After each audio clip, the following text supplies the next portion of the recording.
السلام علیکم ناظرین، آپ دیکھتے ہیں سوشل ایشوز کے حوالے سے معاملات کو ڈسکس کیا جاتا ہے ہمارے چینل پہ۔ آج ہمارے ساتھ ایک ایسی بہنہ موجود ہیں جن کو جہیز کی وجہ سے انکار کر دیا جاتا ہے۔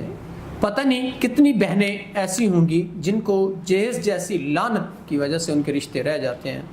تو آئیے اس بہن سے جانتے ہیں حالات زندگی۔ السلام علیکم۔ وعلیکم السلام۔ ایک تو بہن آپ نے اونچا بولنا ہے، دوسرا آپ بتائیے کیا مسائل ہیں، کیوں انکار ہوا؟ ہاں، اصل میں ہماری پسند کا رشتہ تھا، گھر والوں نے اپنی مرضی سے کیا، ہم دوسرے کو پسند کرتے تھے تو گھر والوں نے ہمارا رشتہ کر دیا۔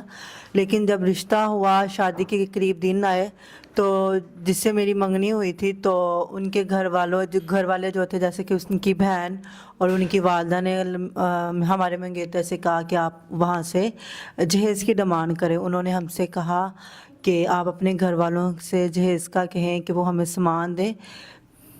تو ناظرین، یہاں ایک بات بڑی سوچنے والی ہے کہ ان کو بھی سوچنا چاہیے تھا۔ اگر یہ کسی کی بیٹی تھی تو وہ خود بھی تو کسی کی بیٹی ہیں، کل کو ان کے بھی رشتے ہونے تھے۔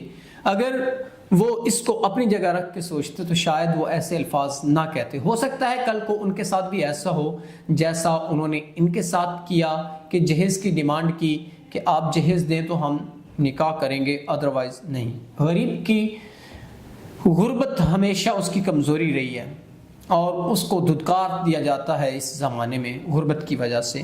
تو اب آپ کیا چاہتی ہیں؟ اگر کوئی ایسا انسان جو آپ کے معاملات کو ٹیکل کر سکے، تمام طرح ضروریات پوری کر سکے اور جہیز کی ڈیمانڈ نہ کر سکے، تو کیا آپ ان سے نکاح کی خواہش مند ہیں؟ جو آج کی صورتحال ہے اس کو تو دیکھ کر یہ نہیں لگتا کہ کوئی بھی بنا جہیز کے کسی سے بھی شادی کرے گا۔ آج کے وقت میں سب کو یہی ہے کہ ہمارے پاس آئے، جتنا آ سکتا ہے ہم کسی سے جتنا لے سکتے ہیں لیں۔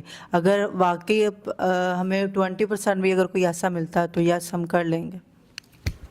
ناظرین، ہمیں اس لعنت کو ختم کرنا ہے، جہیز جیسی لعنت کو ختم کرنا ہے جو ناسور بن چکی ہے ہمارے معاشرے کے لیے، ہماری ان بہنوں کے لیے جن کے پاس وسائل نہیں ہیں، جو لاوارث ہوتی ہیں، جن کے آگے پیچھے کوئی نہیں ہوتا، جو اتنا افورڈ نہیں کر پاتے، لیکن جو رشتے کرنے والے لڑکے والے ہوتے ہیں ان کی ڈیمانڈیں اتنی بڑی ہوتی ہیں کہ بیان نہیں کر سکتے۔ تو امید کرتے ہیں کہ اس لعنت کو ختم کرنے کے لیے آپ اپنا کردار ادا کریں گے۔ اسی کے ساتھ اپنے میزبان نواب احمد کو دیں اجازت۔ خدا حافظ۔